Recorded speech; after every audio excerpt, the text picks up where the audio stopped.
Eh bien, merci encore à vous d'être nombreux venus suivre le topic qu'on vous présente aujourd'hui, un sujet qui nous tient à cœur à Étienne et moi, donc le Move to Cloud et l'humain dans tout ça. C'est un sujet avant tout humain, donc pas technique. On va passer l'heure à venir à vous parler de ça. Donc encore une fois, n'hésitez pas à intervenir. Moi, je tiens à souligner, comme le disait Manu, même si on s'est croisés dans les bureaux de chez Decat, on ne s'est jamais parlé. Je croisais à la machine à café. Chaque fois à la machine à café, on se croisait. C'était le rendez-vous de tout le monde, mais c'est vrai qu'on n'avait jamais eu l'occasion de se parler ni de travailler ensemble. Puis c'est par le biais de Manu qu'on a collaboré. Et je tenais à souligner que c'était une belle rencontre et qu'on est assez complémentaires. On a su tout de suite se mettre d'accord sur le sujet. On a un peu la même vision de la chose. Et du coup, voilà, je voulais souligner un petit peu le fait que la collaboration s'est bien passée et c'était top, quoi. Bon, ça c'est pour la forme. C'est filmé. Ok, on va déjà commencer par se présenter, puisque vous ne nous connaissez pas, je connais quelques têtes ici. Donc moi c'est Romain, donc 39 ans, une quinzaine d'années d'activité dans le secteur de l'IT. Donc j'ai commencé technicien, j'ai fait du support N1, N2, N3, puis j'ai pu devenir administrateur système, réseau, et enfin j'ai découvert le cloud dans les années 2017. Voilà, j'ai pu intégrer en 2018 l'entreprise Leroy Merlin France pour mener une transformation digitale au sein de cette entreprise. Voilà, donc un parcours finalement beaucoup plus tech qu'humain à la base, au cours de mon parcours, je me suis clairement rendu compte que l'humain avait un enjeu hyper important dans le bon fonctionnement des entreprises, notamment dans un move to cloud. Et du coup, j'ai créé, avec mes associés Xavier et Romain, l'entreprise Lift en 2021 pour justement accompagner les entreprises dans leur move to cloud. Alors moi, c'est Étienne. J'ai pas loin sur l'âge, j'ai 27 ans. J'ai 27 ans, donc moi je suis coach agile et coach en product management du coup chez Daveo. Alors moi, à la base, j'ai un parcours un peu plus tech, développeur web. Surtout à la base. Et un jour, j'ai découvert l'agilité. Je me suis dit, ah, c'est génial ce truc, ça a l'air pas mal. Et du coup, j'ai commencé à tester ça dans les équipes avec qui je développais. Et au fur et à mesure, c'est comme ça que je me suis lancé dans le coaching. Ce qui me plaisait le plus dans le coaching, c'était surtout l'aspect humain. L'importance aussi qu'on donne aux personnes, comment on perçoit la chose. Et plutôt que d'être focus à l'équipe, on a un périmètre un peu plus gros. C'est-à-dire qu'on touche les techs, on touche les leaders. Enfin voilà, le but c'est de réussir à embarquer tout le monde dans le même bateau. Et puis, effet de mode, le product management est arrivé. Au final, je m'y suis mis parce que les concepts de l'agilité sont repris dans le product management de façon globale. C'est juste que le product management c'est un périmètre un peu plus large. Et du coup, c'est comme ça que je suis arrivé dans le produit. Merci Étienne. Alors déjà pour commencer, juste petit sondage pour voir un petit peu l'auditoire qu'on a aujourd'hui. Quelles personnes, si vous pouvez lever la main, si elles sont pleinement tech dans leur métier d'aujourd'hui, font de la technique, ok? Et plutôt des personnes, ok, une bonne moitié de la salle on va dire. Et des personnes plutôt dans le management, dans le fonctionnel, ça marche. C'est à peu près équilibré. Il y en a qui ne savent pas du tout. Okay. On a fait une sélection à la traîne. On a sélectionné en tête. Parfait. Ça marche. Petit rappel sur ce qu'a dit Manu, c'est interactif. Donc n'hésitez pas à un moment si vous voulez rebondir sur des sujets précis qu'on aborde.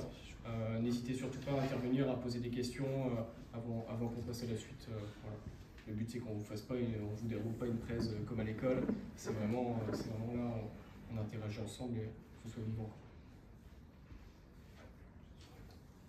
J'enchaîne. Donc nous, le but de ce meet-up, notre objectif c'est de vous convaincre qu'aujourd'hui, attacher de l'importance à l'humain et aux équipes, c'est essentiel pour réussir votre move to cloud. Aujourd'hui, nous on est persuadés de ça et on va essayer de tout faire pour vous convaincre. Voilà, donc on va faire un bref rappel historique parce que le cerveau a tendance à oublier les choses, surtout le mien en fait, et du coup on se fait un petit rappel sans rentrer dans la technique sur la partie cloud et sur la partie agilité. Donc le démarrage du cloud, pour rappel, c'est Amazon avec sa marketplace dans les années 2000 qui s'est dit tiens en fait on a des fermes de serveurs énormes et si on s'amusait ou on essayait de louer les capacités qu'on n'utilise pas, les serveurs qu'on n'utilise pas à d'autres entreprises. En fait, ils se sont rendus compte que ça marchait bien, le client était content et eux, ça leur apportait de l'argent. Donc, tout est parti de là. Et finalement, AWS est arrivé sur le cloud sur le marché public en 2006. Azure a suivi en 2010, puis on a eu GCP en 2011. Et parce qu'on est français, parce qu'il y a quand même un acteur local, OVH également, qui est arrivé finalement tôt, dans les années 2010. Pour l'agilité, en tant que coach agile, il faut que je parle un peu d'agilité quand même. Je ne vais pas vous refaire le manifeste, mais du coup, l'agilité, c'est apparu dans les années 90 avec l'émergence des pratiques agiles de développement logiciel agile. Et c'est là que sont apparus des frameworks comme Scrum, Extreme Programming. Donc ces frameworks ont été développés pour résoudre les problèmes que rencontraient les équipes de développement logiciel traditionnel. Et du coup, ces frameworks mettent un peu l'accent sur la flexibilité, l'adaptation et surtout la collaboration. Donc le cloud, ça fait du chemin, hein, vous savez, on en a tous entendu parler, on l'a quasiment tous utilisé ici, c'est dans toutes les entreprises, en tout cas dans beaucoup. Il y a eu l'explosion du cloud entre 2010 et 2020. Il y a des chiffres assez intéressants. En 5 ans, entre 2015 et 2020, on a eu les dépenses mondiales du cloud qui ont été multipliées par 4. Donc c'est assez énorme. Voilà, et Google Drive a atteint finalement le milliard d'utilisateurs à travers le monde en 2018. Donc c'est déjà il y a un moment, 2018. Ça passe vite. Du coup, pour l'agilité, son explosion, ça a vraiment été dans les années 2000.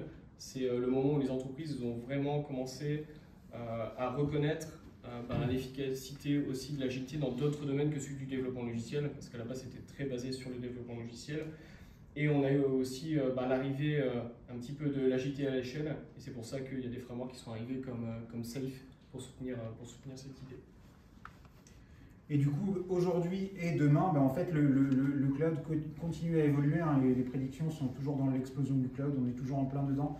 On arrive en 2025, on arrivera à 100 zeta-octets de données stockées dans le cloud. On dit comme ça, ça ne représente pas grand-chose. C'est 1 milliard de téra qui sont stockés dans le cloud. Donc je vous laisserai, je ne vais pas détailler, mais réfléchir sur ce chiffre. 1 milliard, on ne se rend pas compte de ce que c'est colossal. Voilà, alors il y a 85% des entreprises aujourd'hui qui utilisent le cloud. Donc c'est pas mal, l'adoption a été forte. Parmi ces 85% d'entreprises, il y a seulement 12% qui l'utilisent, on va dire bien, hein, en respectant les bonnes pratiques, et qui utilisent le potentiel complet du cloud. Donc ça prouve finalement que la transfo digitale, la transfo numérique, appelez-la comme vous voulez, elle est complexe. C'est des chiffres français ou des chiffres c'est des chiffres mondiaux. Ouais. Il y a aussi, donc ça faut le dire, il y a certaines entreprises qui reviennent de leur move to cloud, qui y sont allées, qui ne sont pas forcément allées de la bonne manière et qui finalement reviennent en arrière et repeuplent des data centers.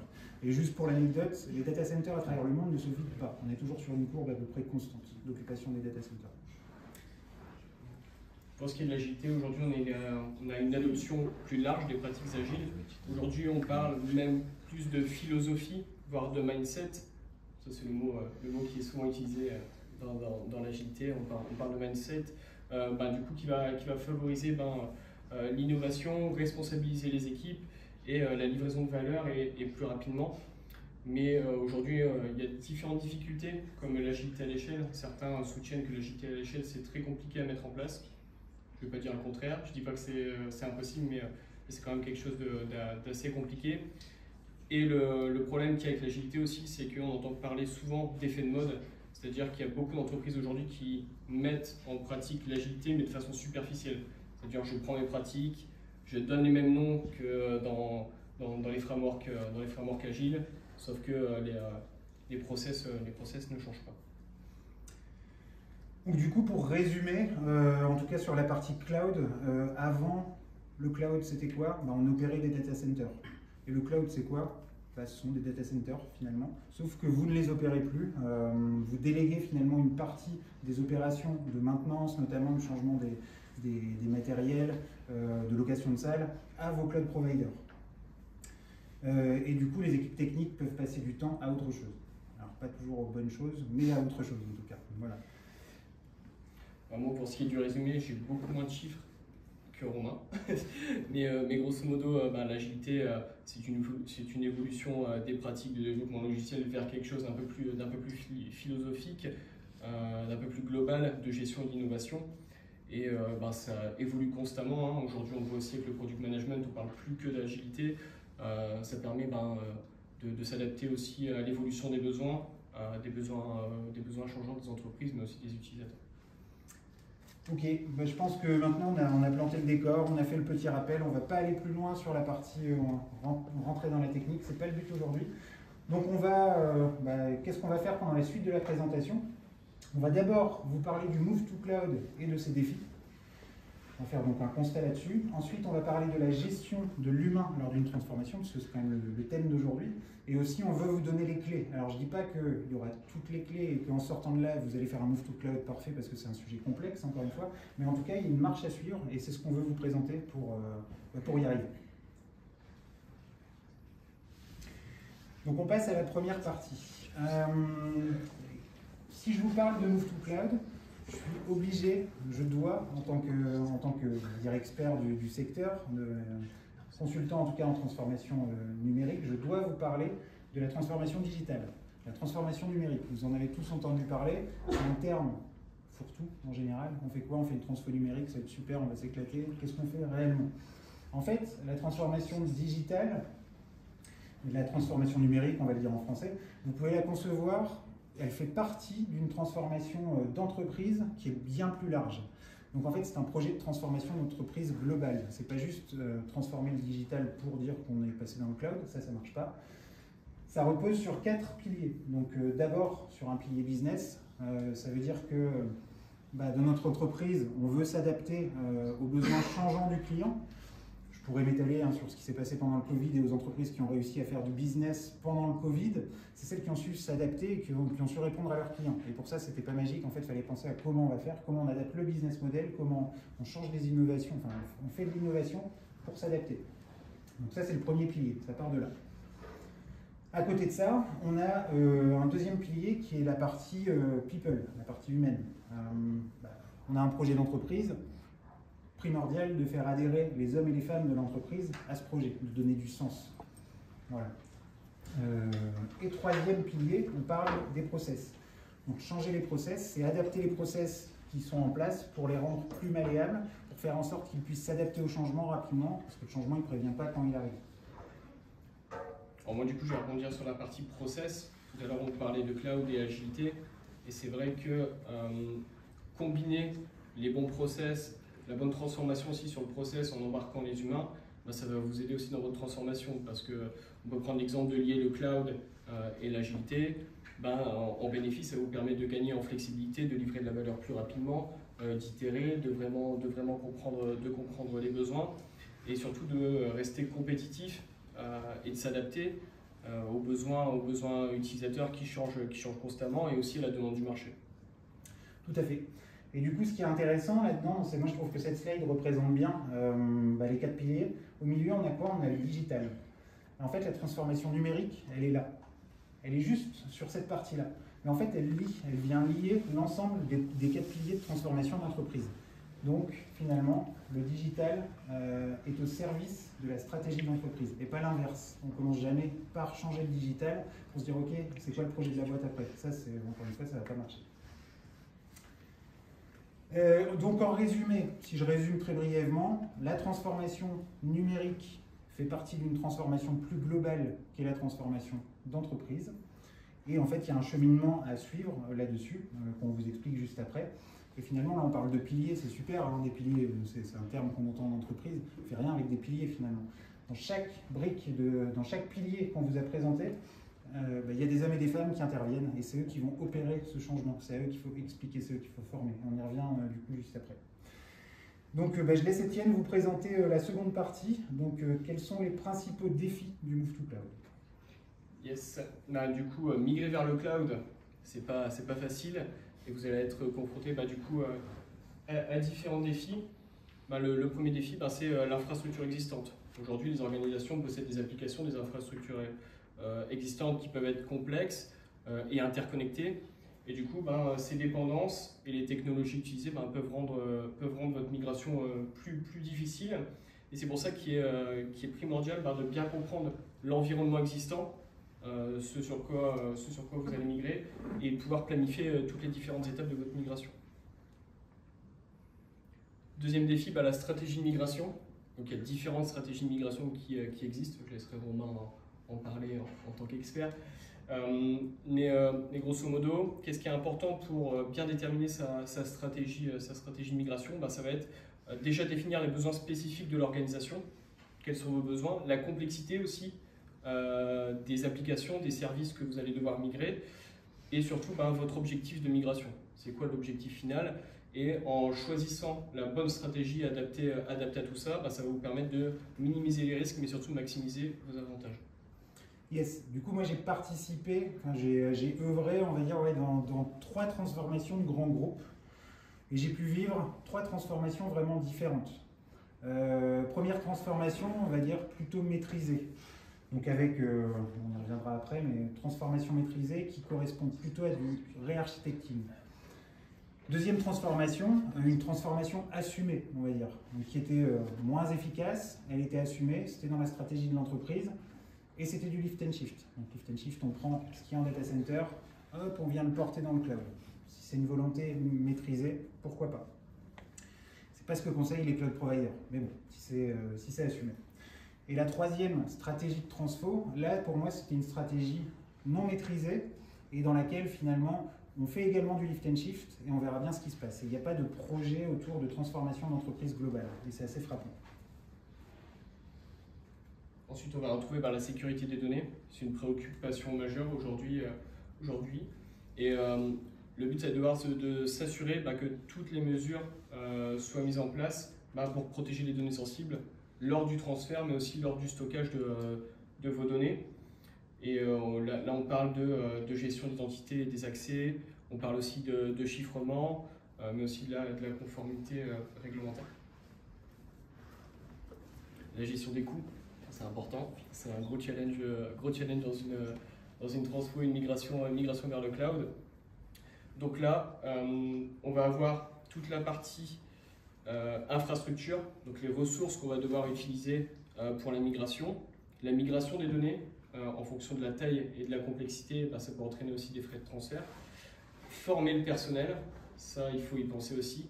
On migre vers le cloud, les métiers vont changer, il faut peut-être penser aux frais de formation, les contrats fournisseurs et le licensing. Et le but, ça va être d'optimiser toute cette gestion de coûts pour limiter les dépenses. Oui, et du coup, plus on optimise tôt, en fait, plus on optimise et plus on va finalement éviter de dépenser de l'argent pour rien. Parce que le nerf de la guerre, tout le monde le sait, c'est l'argent. Quand l'entreprise fonctionne, on parle peu d'argent. Par contre, dès que ça ne fonctionne plus, on vient réduire les budgets, les projets de migration sont stoppés, on embauche moins, donc on le sait tous. Moi, je pense fondamentalement que mettre le FinOps au début d'un move to cloud, c'est indispensable. C'est le temps qu'on va gagner, finalement, à ne pas perdre d'argent après à faire du rattrapage. Ensuite, on va avoir la disponibilité et la performance. Donc, on va migrer certaines applications, certains services. Et le but, ça va être de toujours s'assurer que l'application soit disponible et réponde toujours correctement. Donc pour ça, il va falloir gérer toute la partie capacité, la gestion de la charge de travail allouée, effectuer des tests. Et le but vraiment, c'est de garantir toujours le bon fonctionnement de votre application, de vos services pour vos utilisateurs et de façon stable. Et enfin, la résistance au changement. Voilà. En France, du coup. La résistance au changement. Là, on va parler de crainte, d'impact, de réticence. C'est vrai qu'on intègre des nouvelles technologies, des nouveaux processus. On parlait tout à l'heure de changer les process pour pouvoir adapter la transformation comme il faut. Donc là, on peut même parler aussi de rôle et de responsabilité. Donc là, c'est vraiment un axe sur lequel on est d'accord. Plus que d'accord. Ok, merci Étienne. Du coup, Étienne vous a présenté les 6 principaux défis qu'il faut savoir surmonter lors d'un move to cloud. On pourrait s'étendre, vous en avez sûrement d'autres en tête, mais en tout cas, c'est vraiment les gros points qu'il faut savoir aborder. Et maintenant, on va zoomer finalement sur cette dernière carte pour essayer de vous apporter les clés. Puis on parle d'humain finalement, donc c'est vraiment la carte qui concerne l'humain. Les autres, on est plus dans la tech ou dans la gestion budgétaire. Donc on zoome sur les gestions du changement pour vous apporter les clés d'une migration réussie. Vous avez bien compris, c'est le cœur de notre presse aujourd'hui. Du coup, les défis humains, le défi humain lors d'une migration cloud, mais au final, on pourrait l'étendre même à une transformation plus globale. Hein. De toute façon, on retrouve les mêmes thématiques. Et là, de quel humain on va parler là maintenant? On va parler des employés de l'entreprise, des équipes de dev, des leaders, de la gouvernance, des équipes support aussi, qui vont peut-être devoir gérer tout ça. Au final, vous tous. Là, on focus vraiment sur les acteurs principaux qui vont être touchés par cette migration cloud. On ne parle pas des utilisateurs finaux aujourd'hui, on parle vraiment de ceux qui vont avoir l'impact frontal, si on peut dire ça. Et du coup, la résistance au changement, ça se caractérise comment? Tout déjà, la peur de l'inconnu. J'ai mis ça sous forme de question parce que c'est classique. Évidemment, on fait une migration, il y a des nouveaux outils, des nouvelles technos qui arrivent, des nouvelles façons de travailler qui sont mises en place. Aujourd'hui, c'est comment je peux maîtriser ces nouvelles compétences, comment ça va affecter mes habitudes aussi, c'est surtout ça qui fait peur. Aujourd'hui, moi j'ai l'habitude de faire ça, on va m'imposer des choses, comment je vais réagir. Donc la peur de l'inconnu, c'est classique. La perte de contrôle, on parlait des habitudes, on parle des gens des fois qui ont des postes depuis des années, qui ont leur infrastructure existante, qui ont la main sur tout. Et ça peut faire un peu peur de se dire mince, mes habitudes de travail traditionnelles, elles vont changer. Mon process que j'avais l'habitude de dérouler avec mes équipes, ça ne va plus être les mêmes. J'avais un contrôle direct sur tous les aspects, je ne vais plus forcément l'avoir. Les rôles et les responsabilités qui peuvent être partagés aussi. On peut avoir des aspects de son travail qui peuvent devenir obsolètes ou même plus pertinentes. Et donc ça peut être une problématique. Et surtout, l'arrivée du cloud, ça va amener de nouveaux challenges et du coup créer de nouveaux besoins qui vont être liés au cloud directement. Collaboration et communication. Faire une transfo, c'est pas forcément que dans une seule équipe. Évidemment, là on va devoir apprendre à travailler avec des équipes avec lesquelles on ne travaille peut-être pas de base, d'où l'aspect process que Romain a expliqué avant. Donc l'importance de choisir aussi son bon process adapté aux équipes. Et là le but, ça va être comment on peut apprendre à travailler ensemble de manière étroite, partager surtout, collaborer. Et se mettre d'accord sur le process. Donc là, il y a tout un changement à réaliser. Les nouvelles compétences, on en parlait, arriver de nouvelles technologies relativement nouvelles, ça veut dire nouvelles compétences techniques. Est-ce que je vais avoir besoin d'apprendre mon nouveau métier? Est-ce que je vais être formé? Il y a des points dans le cloud qui ne sont pas forcément sur des infras traditionnels. Donc tout ça, ça va prendre en compte. Gérer les plateformes cloud, avoir les concepts de sécurité qui ne sont plus les mêmes aussi, et de gouvernance. Et du coup, il y a aussi la maîtrise de gestion de ressources qui est à prendre en compte. Et enfin, la préoccupation de l'emploi. Qui dit cloud dit nouvelles compétences, comme on dit, nouvelles habitudes, mais aussi nouveaux métiers. Les nouveaux métiers sont apparus avec le cloud. Tu parlais de FinOps tout à l'heure, on peut parler de DevOps. DevSecOps, de tout en Ops. Exactement. et du coup, la crainte aussi, c'est si je n'arrive pas à m'adapter à cette nouvelle technologie, à cette nouvelle façon de travailler, qu'est-ce qui va se passer? Est-ce que je vais devoir changer d'équipe? Est-ce que je vais devoir revoir mon parcours professionnel? Enfin voilà, il y a toute cette partie-là. Mais il y a aussi sur l'aspect, pas forcément sur l'aspect dev, technique, il y a aussi sur l'aspect RH. C'est-à-dire aujourd'hui, on ne va plus embaucher les mêmes profils. Il faut que les personnes soient sensibilisées aussi à ces choses-là pour pouvoir être plus aptes aussi à trouver les bons profils.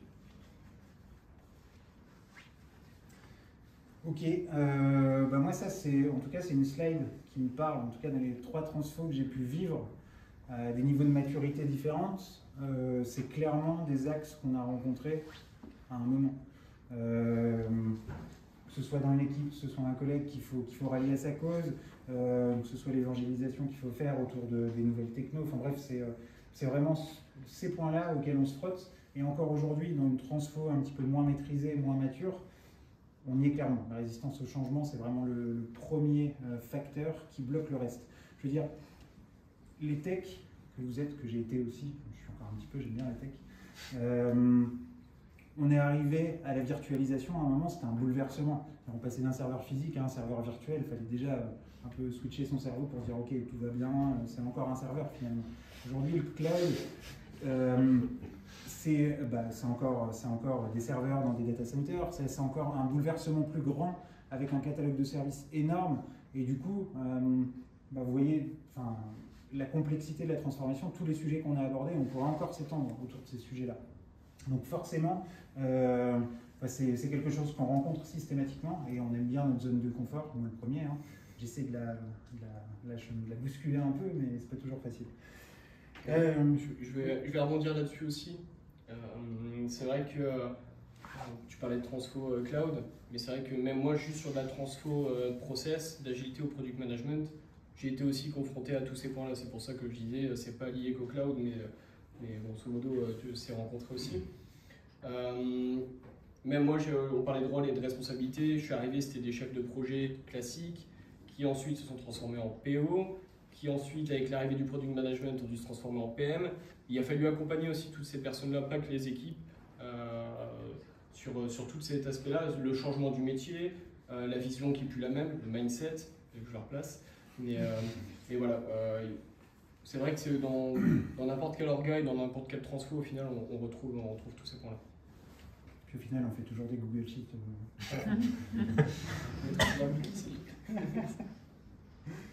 Ok, voilà pour cette slide. On arrive déjà à la dernière partie de notre présentation, qui est vraiment, alors la plus importante, je ne sais pas, mais en tout cas qui est là pour vous guider, pour vous montrer la voie à suivre, en tout cas les bonnes pratiques à suivre pour une transformation réussie. La première des clés pour lancer une transformation, j'ai parlé au début de ma presse de transformation d'entreprise. C'est pas secret, c'est qu'est-ce qu'il faut faire? Il faut écrire sa stratégie et poser sa gouvernance. C'est-à-dire que de la stratégie de l'entreprise, de la transformation business, on vient, alors quand je dis on, c'est surtout les dirigeants de l'entreprise qui font ça généralement, qui viennent écrire leur vision sur 5 ans, 3 ans, et qui déclinent la gouvernance. Et cette gouvernance, il ne faut pas la garder dans un coin de sa tête, en fait, il faut venir l'écrire, la rendre claire et accessible, pour que les hommes et les femmes, les collabs de l'entreprise puissent y accéder, puissent la lire et essayer de la comprendre. Elle est travaillée donc sur des axes, sur 3 axes qui sont distincts mais indissociables. Donc d'abord le projet d'entreprise. On parle ensuite de la transformation organisationnelle. En général, quand vous faites une transfo cloud, vous ne restez pas avec des grosses équipes techniques, vous divisez ça en squad ou en petites feature teams qui portent des produits. Donc on passe en mode produit. Et le troisième pilier, enfin le troisième point, j'arrête avec mes piliers. C'est les travaux, ça. Donc le troisième point, c'est la partie technique. Donc gros morceau également, complexe. Mais voilà, c'est 3 morceaux qui sont indissociables, mais qui composent finalement la gouvernance. Et elle doit être expliquée tout au long du parcours. Ça veut dire que c'est très bien de la publier, mais ce n'est pas suffisant. Il va falloir sensibiliser, il va falloir répéter. Si elle a du sens pour vous, elle n'a peut-être pas du sens pour d'autres. Donc en fait, il va falloir accompagner finalement chacun à la comprendre et potentiellement à la relayer au sein de l'entreprise et peut-être même à y contribuer parce que les dirigeants ont leurs idées, mais aussi vous avez un vivier au sein de vos entreprises qui permet aussi d'avoir des très très bonnes idées. Donc le deuxième point, c'est très lié finalement, c'est identifier vos key leaders. Identifier vos key leaders, identifier les leaders de votre entreprise qui sauront porter votre projet, qui sauront vous relayer, parce que tout seul, ça va être très compliqué d'y arriver. Il y a des personnes très volontaires, si vous ne les connaissez pas, faites un atelier et naturellement vous allez ressentir le leadership de certains ou l'intérêt pour le sujet en tout cas pour porter ce sujet-là de transfo. Et puis mettez-les en valeur finalement, faites-les rayonner à travers l'entreprise pour qu'ils puissent créer de l'adhésion. Parce que c'est les premiers leaders, ça va faire effet boule de neige finalement, ils vont accrocher d'autres personnes et si on donne du sens, ça va marcher, il n'y a pas de raison. Et puis finalement, oui, ces leaders, c'est important de leur donner des objectifs clairs, c'est-à-dire que c'est très bien de leur montrer la vision. Par contre, derrière, qu'est-ce qu'on réalise? Parce qu'une vision, c'est vaste, on peut l'interpréter, on peut la réaliser de 1000 façons, même si elle est claire, et du coup, c'est OK. Est-ce que dans ma transfo, j'ai un projet de vider un data center? J'ai par exemple 280 applis au sein de mon data center. Est-ce que l'objectif de l'année prochaine, ça va être d'en vider 30%, enfin de migrer 30% sur le cloud?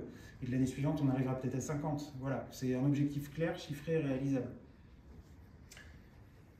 Et du coup, je vais rebondir sur, tu parlais de la posture des managers. C'est vrai qu'elle est importante. Je pense que Romain, comme moi, a été confronté des fois à des managers ou des supérieurs hiérarchiques qui étaient un petit peu freinants sur les pratiques qu'on conseillait. Ça arrive même plus souvent qu'on ne le pense. Et il faut vraiment réussir à faire comprendre à ces leaders de mettre des fois un peu leur ego de côté, d'accepter de se faire challenger aussi, de se faire un peu bousculer pour prendre les meilleures décisions possibles. C'est vrai que des fois on a affaire un peu à des murs et même pour nous en tant que parce qu'on intervient vraiment en tant que consultant, donc on est vraiment là pour donner les bonnes pratiques. On nous fait venir pour ça et au final on arrive en face et on se prend un mur et là c'est très compliqué. Donc ça c'est un vrai challenge. Et du coup, c'est notre travail, ça tombe bien, on essaie de le faire petit à petit. Ouais. Des fois, c'est long, des fois, c'est très long. Donc, on est déjà au quatrième point. Donc, ça, c'est très important aussi, cette solution-là. Mettez en place, en fait, si je la résume, c'est passer du temps pour en gagner demain. C'est-à-dire, alors forcément, le temps, c'est de l'argent, mais créer une force d'expertise, une équipe experte dans la transformation digitale. On pourra y revenir après autour d'une bière sur comment la composer, cette équipe. Mais du coup, c'est comment cette équipe va accompagner, porter le projet concrètement. Cette équipe qui va mettre les mains dedans, en fait, qui va vraiment réaliser ou accompagner à réaliser, qui va porter la gouvernance, s'assurer qu'elle est correctement véhiculée ou en tout cas appliquée au sein des équipes techniques.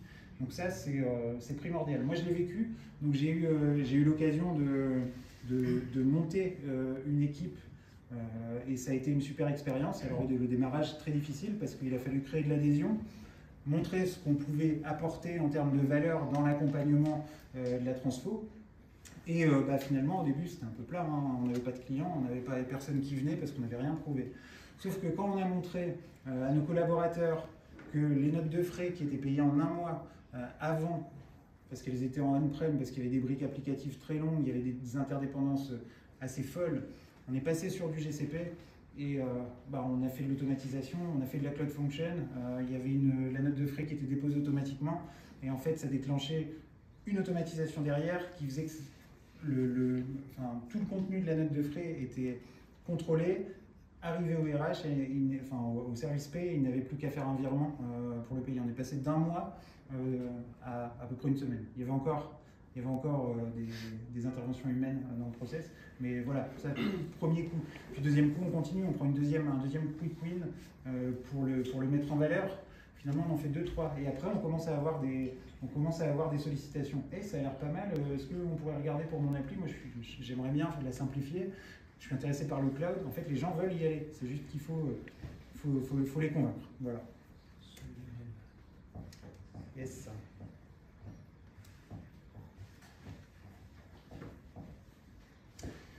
Ah oui, alors ça c'est pareil, hein, c'est qui ne se mesure pas ne progresse pas. Et vous le savez, enfin j'espère. Et du coup, mettez en place des KPI. Alors les KPI, on peut en mettre en place, c'est super de les mettre en place. Il faut les animer aussi. Des KPI de transfo, pareil, je l'ai vécu avec cette équipe de transformation cloud. Il fallait suivre la transfo. J'avais des experts dans l'équipe qui faisaient ça très très bien, c'était parfait. Ils se reconnaîtront peut-être. Et du coup, on a sorti des chiffres sur la transfo. J'ai parlé tout à l'heure du taux de transformation des serveurs en data center qu'on sortait et qu'on portait dans le cloud. Ça, c'est important à suivre. C'est voilà l'évolution et voilà la valeur qu'apporte l'équipe. C'est quoi le taux de cloudification, on va dire, de mon application? Parce que dans la gouvernance, on donne une trajectoire, on dit, ok, la trajectoire de l'entreprise, c'est de faire du cloud native ou de faire du container, par exemple.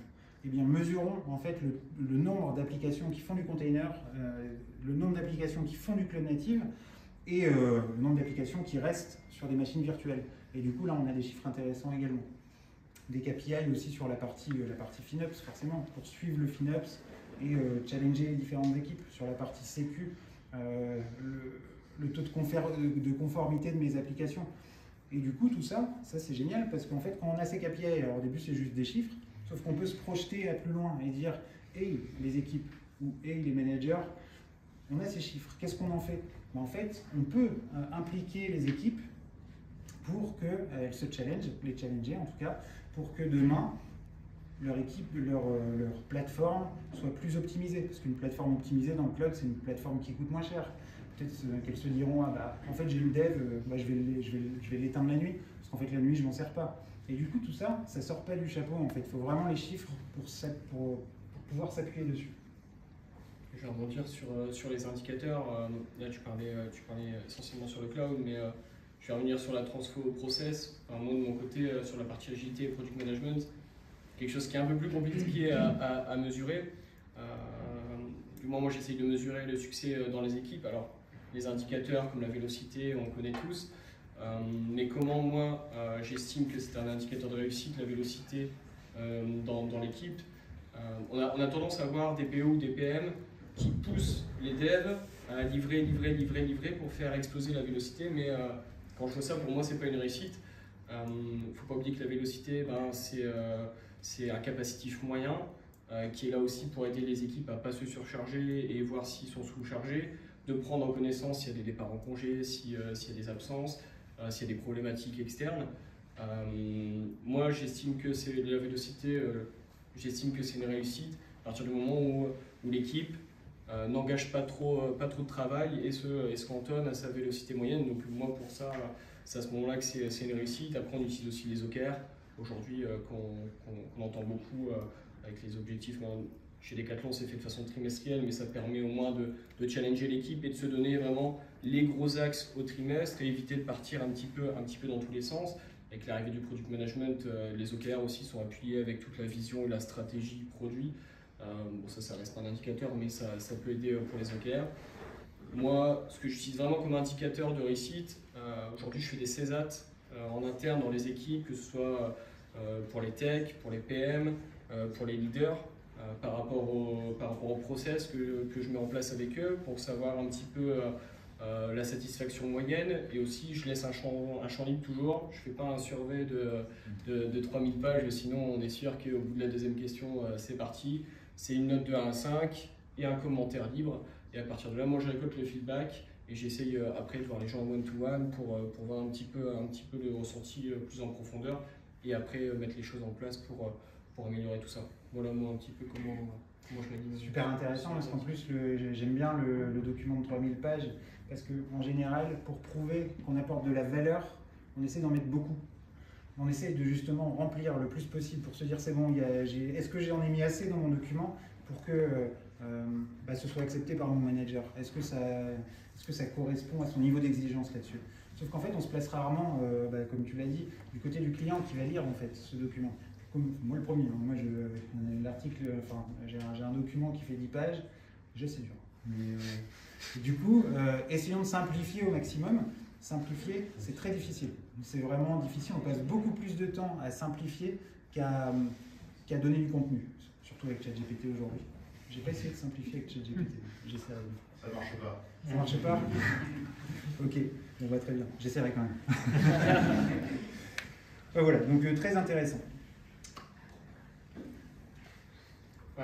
Pour la dernière partie des stratégies des bonnes pratiques, ça va être évidemment à impliquer et former vos parties prenantes.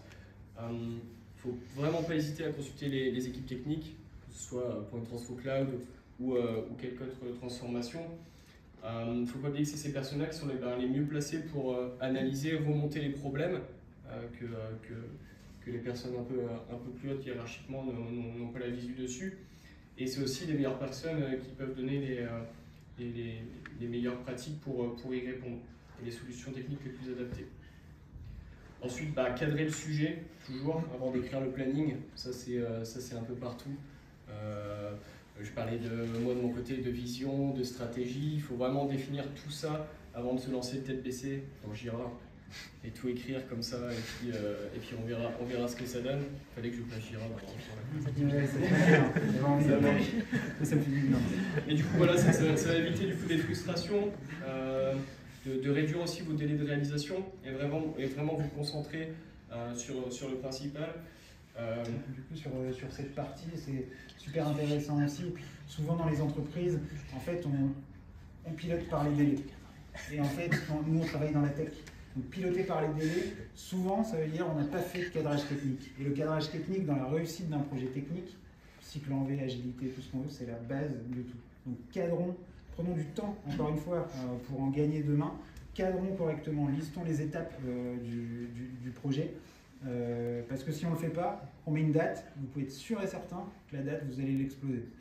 Et là, aujourd'hui, sur l'ensemble des projets que j'accompagne, en fait, ça se passe comme ça. Donc, niveau de maturité très bas, on pilotait par des délais, et du coup, tous les projets sont en retard. Ça crée quoi? Ça crée de la frustration, le client n'est pas content, le tech n'est pas content parce qu'il a la pression, alors qu'en fait, si on prend ce temps de cadrage, on est serein. Alors, je ne dis pas que ça ne va pas déborder, hein, c'est pas magique non plus, mais en tout cas, on a fait le boulot, on a bien fait le boulot. Donc, cadré. Ensuite, on a objectivé sur le court terme.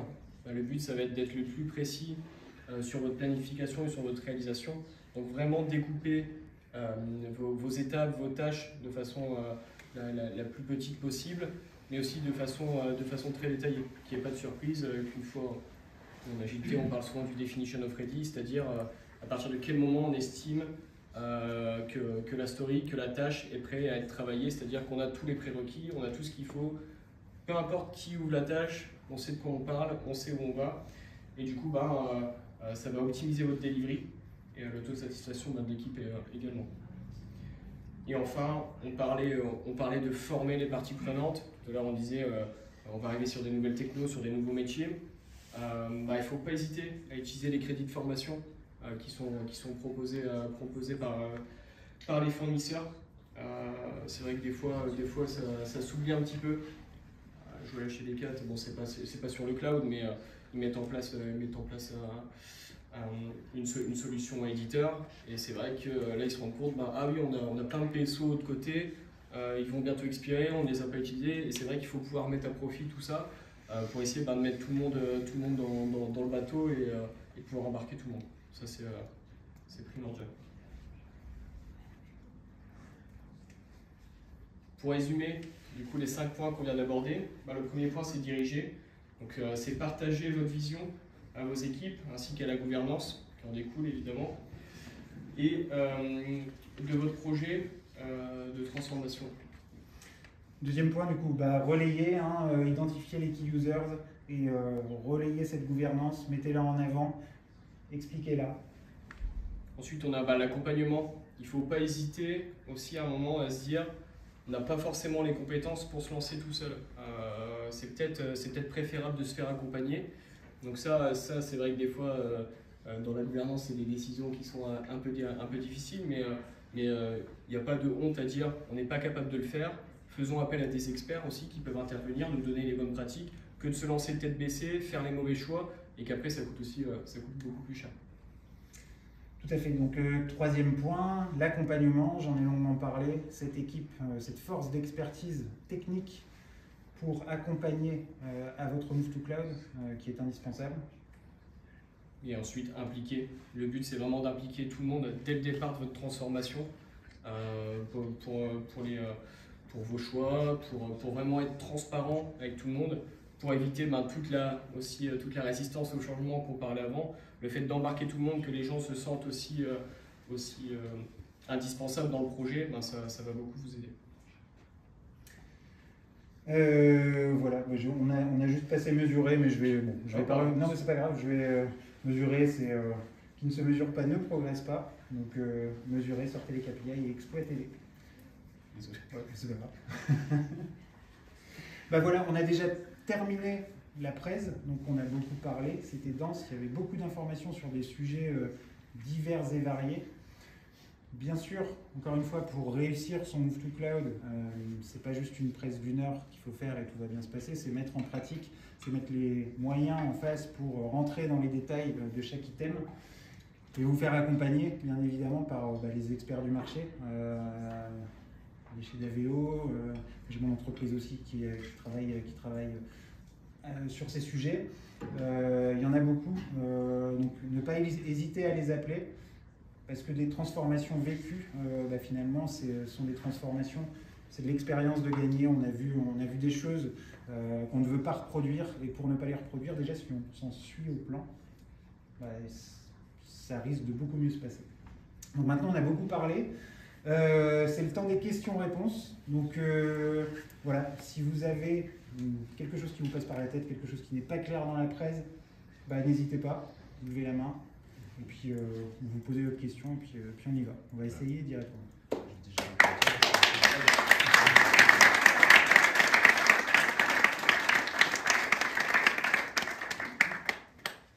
Même si vous avez des questions plus tard dans la soirée, on sera aussi tout à fait. On sera là pour y répondre si vous n'avez pas les questions tout de suite. C'est toujours la première question la plus dure. Ah, ça y est. Je l'ai. Ça y est. Petite question par rapport aux 3 transfos que tu as vécu. Je n'ai pas le droit de citer de nom. Non, Non, je t'inquiète pourrais. pas. Je voulais savoir justement, tu as fait la différence entre celles qui étaient assumées, où ils ont fait le lien du lift and shift, et que la troisième, ça s'est mal passé, alors qu'ils ont fait effectivement aussi du lift and shift. C'était quoi la vraie différence qui fait pour toi que c'est. Même si c'est que ça n'a pas été assumé, ça n'a pas été préparé. Super question. Du coup, la finalité de tout ça, moi je ne l'ai pas vue réellement. Pour moi, les transfos sont du même niveau. C'est-à-dire que moi, je ne conçois pas ne pas suivre les bonnes pratiques d'un cloud provider qui va te dire ne fais pas de lift and shift. Si tu peux éviter chez un cloud provider de faire de l'AVM, fais-le. Fais du serverless, fais du cube, enfin voilà. Et du coup, quand je dis assumer, c'est juste qu'ils ont suivi leur gouvernance, ils ont décidé ça dans leur stratégie d'y aller. Donc c'est assumé. Je ne dis pas que c'est réussi. C'est juste assumé.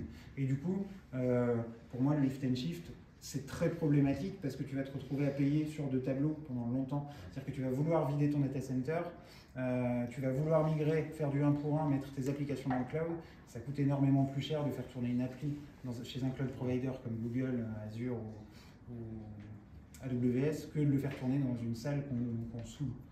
Voilà. Donc non, pas de la finalité n'est pas différente. Pour moi. Faire du conteneur ou du natif. Il faut suivre les bonnes pratiques. Et en fait là-dessus, le cloud provider permet une abstraction de la couche de management. Donc en fait, si toi, tu recrées la même chose et que tu gères comme avant, en fait, tu n'as aucun avantage à utiliser le cloud. Donc des fois, par contre, je tempère parce qu'il y a certaines applis qui ne peuvent pas tourner en mode serverless. Il faudrait les redesigner. C'est des grosses applis business et stratégiques de l'entreprise. Et pour ces applis, ok, du coup, c'est un parti pris. On dit celle-là, on ne peut pas la changer. Mais du coup, les autres, là, il faut y aller. Voilà. Oui. Et du coup, toi, en tant qu'expert en Move to Cloud, comment cette entreprise-là, tu as pu ou pas la conseiller, l'accompagner pour la rediriger vers les bonnes pratiques? Écoute, c'était très compliqué. Je vais être transparent, c'était compliqué de le faire parce que là, il n'y avait pas une volonté de la part des leaders, on va dire, de suivre les bonnes pratiques. C'est-à-dire qu'on était encore sur une question d'ego, on va dire, une résistance au changement qui était trop présente. Et en fait, ils n'ont pas suivi le plan. Donc en fait, moi, je poussais dans le sens, il faut revenir un petit peu en arrière. En plus, il y avait tous les éléments qui étaient là. C'est-à-dire qu'ils travaillaient la stratégie, ils y ont travaillé pendant longtemps, ils l'avaient sorti. Mais en fait, au moment où ça a été communiqué, il y a eu une guerre de territoire. Et du coup, ils n'y sont pas allés. Et à partir de là, en fait, le chaînon est cassé et tu ne peux pas continuer sainement ton Move to Cloud. Okay. Donc ça fait un peu comme l'effet agile, comme ça avait été mentionné tout à l'heure, des entreprises qui font de l'agilité pour avoir le logo agile. Exactement. Okay.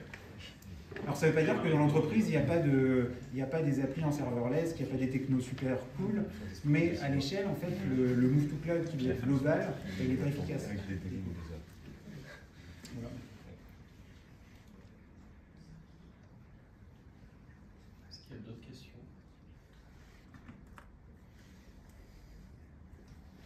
Il a parlé du bar, il n'y a plus personne qui vous pose de questions. Il a parlé de pilier.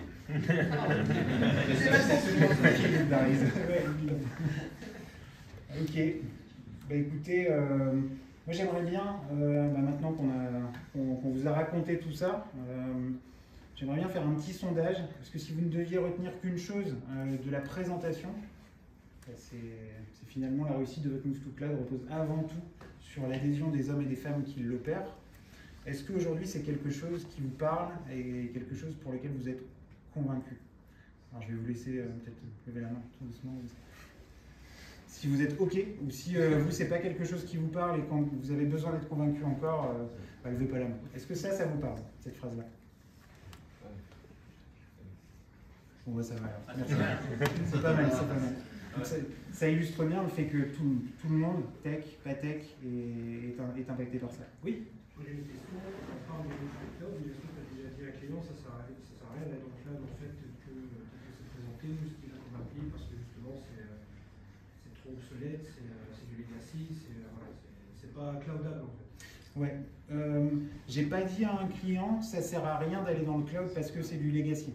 J'ai essayé de trouver en fait, de travailler la gouvernance et de lui dire écoute, je pense que ce qu'il faut travailler finalement c'est ta gouvernance cloud qui est pas au point et du coup ton legacy peut-être qu'il faut le retravailler d'une autre manière, tu vois, et en fait on commence tout simplement par mettre le nez dedans un petit peu, on regarde pour faire un audit, on appelle un assessment en général, mais un audit pour dire ok, t'en es où de ta transfo, et dans cet audit on va pointer les points qui sont acquis, et les points qui ne vont pas du tout, qu'il faut retravailler. Et du coup, tu estimes un peu la maturité digitale du client en disant t'en es où en fait, voilà où tu en es, et tu le présentes. Après, encore une fois, tu vois, c'est toujours une balance entre ok, je suis prêt à retravailler ça, ou non, on est déjà œuvré dans le projet, c'est trop tard, c'est piloté par les délais, du coup on n'y va pas. Mais très bonne question, c'est dur de se positionner et d'avoir le poids suffisant, surtout face aux grosses entreprises, de faire changer la gouvernance. Donc très important d'avoir un projet d'entreprise qui part des leaders, enfin des dirigeants on va dire, pour qu'ils soient pour le coup pas descendants, mais partager la vision. Voilà. Mais l'inverse est vrai aussi, quand la gouvernance décide d'un Move to Cloud alors qu'on a des applis qui sont plus vieilles que la plupart ici dans la salle, c'est dur de respecter et les coûts et les délais. C'est clair. J'ai jamais dit que c'était facile. Ça, voilà. Par contre, je pense que dans ces applis-là, dans l'écosystème applicatif de ton entreprise, il y en a forcément une bonne partie qui pourrait être challengée. Oui. Mais du coup, tant que tu n'as pas fait l'assessment, tant que tu n'as pas fait l'audit, tu ne le sauras pas. Donc voilà. Et peut-être un SAP, c'est très compliqué à bouger. Un métier, c'est peut-être très compliqué à bouger aussi. Cobol aussi. Un petit peu. Voilà. Mais ouais, vaut mieux la retarder pour bien la faire. Ouais, je vais te prendre un autre exemple. Du coup, dans une des transfos que j'ai faites, il y avait du Citrix un peu partout dans l'entreprise. C'était le cœur de l'opérabilité des conseillers en magasin. Donc les bureaux déportés en magasin, voilà, c'est super pratique. En fait, il y avait une volonté de l'entreprise à migrer cette application dans le cloud. Genre, ok, on y va, tout ça, on va le passer dans le cloud. En fait, nous, en tant que pôle d'expertise, donc l'équipe qui accompagnait la transfo, on a fait une étude chiffrée sur est-ce que c'est ok pour y aller ou est-ce que non, nous, on estime que faut pas y aller parce que. Et du coup, on a chiffré à peut-être 3 fois plus le coût de la même application dans le cloud sans y retoucher. Et du coup, on a donné notre avis, on l'a partagé, mais du coup, l'entreprise a quand même voulu y aller. Je suis parti, ça fait 3 ans, je suis environ 3 ans. Et là, aujourd'hui, ils ont annulé le projet. Et du coup, ça fait 3 ans de projet, sans suivre le conseil des experts, finalement pour un constat qui est le même. Trop cher, avec tout le temps perdu, tout le temps passé sur une appli pour lequel le temps, on aurait pu le passer à autre chose. Pour le coup, là, pour l'humain, c'est hyper frustrant. Bien sûr, bien sûr. Et tout ce temps-là et tous ces coûts, c'est des choses qu'on peut mettre dans des formations, c'est des choses qu'on peut mettre ailleurs en fait. Donc, C'est pour ça que c'est important d'évangéliser. Mais est-ce qu'aujourd'hui, justement, il ne faut pas évangéliser au-delà des équipes techniques, parce que souvent, les transfo cloud, même s'il y a une vraie gouvernance de l'entreprise, elle est quand même souvent portée par l'IT finalement. Qu'est-ce qui pourrait faire qu'on arrive à convaincre le métier plutôt que l'IT? Parce que l'IT, finalement, dans la salle, on est quasiment tous convaincus que le cloud, c'est sympa, l'agilité c'est sympa, on se part bien, on fait des trucs ensemble, c'est tout cool tout ça. Mais qu'est-ce qui aujourd'hui, souvent le métier, finalement, c'est lui le plus difficile à convaincre en soi. Donc, si la stratégie de l'entreprise n'est pas partagée aussi dans la direction métier, et notamment sur les aspects budgétaires, parce que c'est un point important de la transformation, tu l'as évoqué Romain, où globalement, on sait bien maintenant, on part en mode produit, en product management, tu fais de ton côté, tu gères tes budgets, et finalement, si tout ça n'est pas partagé, c'est compliqué. Donc, comment on peut aujourd'hui, dans une entreprise, nous, consultants, amener aussi cet aspect des choses? oui, c'est une question compliquée. Tu n'ai pas compris. Tu te remercies de l'avoir posé. Alors, moi, l'idée, c'est de leur montrer le super livre blanc qu'ils avaient fait, parce que c'est hyper évocateur. Moi, j'ai envie de le reprendre pour le montrer à mon client actuel, qui est sur le réfractaire au changement, on est en plein dedans. Et sur la non-descente, en fait, et sur la non-communication de sens, de stratégie d'entreprise, en fait, le Move to Cloud, il est vécu comme un projet IT. Donc, en fait, les métiers n'adhèrent pas du tout parce que c'est un projet technique. Tu m'embêtes avec ton Move to Cloud, moi je délivre du business.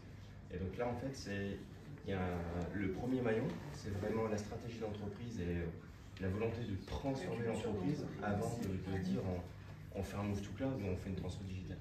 Et là, le Move to Cloud, il est vécu comme un projet tech, IT, et pour lequel les équipes business sont pas besoin.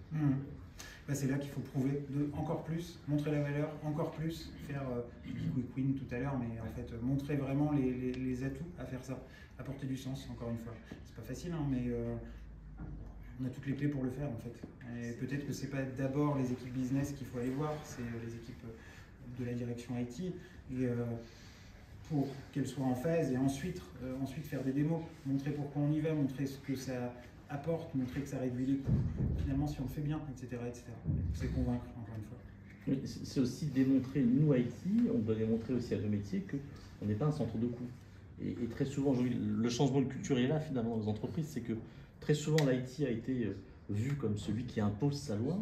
Aujourd'hui, on change beaucoup, et le Covid, post-Covid, l'a beaucoup démontré, les métiers se sont développés, inventé des nouveaux process, des nouveaux métiers, de nouvelles fonctions, et on doit nous être finalement support de ces aspects-là, et non plus apporteur de solutions techniques pour se faire plaisir finalement.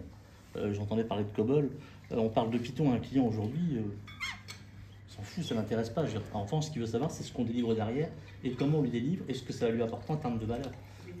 Et exactement le bénéfice, quoi. Donc il y a aussi ce changement-là, tu parlais d'humain, je te rejoins là-dessus, et de stratégie, c'est que finalement c'est aussi ce changement-là qu'on doit changer, y compris nous, gens de l'IT, donc on ne doit plus faire de l'IT pour de l'IT, quoi. Je suis d'accord. Complètement d'accord. J'espère bien. Est-ce qu'il y a encore des questions, messieurs, dames? Oui. C'est quoi ton cloud préféré? Moi, mon cloud préféré j'ai fait du GCP, du coup, j'ai celui que je préfère. Après, je pense que je pourrais m'en détacher. Et, en fait, c'est juste qu'aujourd'hui, j'ai un rôle de PO chez mon client. PO pour disrupter, pour apporter aussi de la transfo digitale, tout en étant consultant autour de la transfo. Et je ne fais plus assez de technique, c'est quelque chose qui me manque, mais on ne peut pas tout faire. Donc voilà, je connais Google, je connais GCP, mais j'ai arrêté il y a quelques années. Je pense que le catalogue a énormément augmenté. Il faudrait que je m'update un petit peu sur le sujet. Du coup, la vraie question, c'est dans la présentation, en fait, on n'a pas vu les offres SaaS. Est-ce que c'est un move to cloud aussi qu'on peut envisager? Aujourd'hui, les entreprises dans le retail, par exemple, ils créent beaucoup de solutions sur le marché qui ne peuvent pas mettre dans le cloud à convenance. Il faut faire l'application générale, il faut repasser par l'éditeur. Or, aujourd'hui, l'éditeur, c'est la première acteur du Google Cloud. Alors, c'est vrai que justement, c'est applicatif pour notre stade. Très bonne remarque. Hein. Si tu as un éditeur, une application qui répond à ton besoin, qu'elle est en SaaS, que tu n'as pas à la monter, que tu n'as pas du coup à l'héberger, que tu n'as pas à la maintenir, etc., ça peut être une très très bonne décision de stratégie et de gouvernance cloud. Ça, c'est prouvé. Et puis en plus, avec le SaaS, ça veut dire que demain, si tu veux changer, parce que tu as un autre produit, ton produit ne te convient plus, tu veux changer, tu peux finalement arrêter ton abonnement et le recommencer ailleurs. Voilà. Donc oui, clairement. C'est vrai qu'on ne l'aborde pas. J'ai dit qu'on ne rentrait pas dans la technique. C'est voilà. C'est un peu l'agilité aussi finalement. Ma source de moi, je vous écoutais.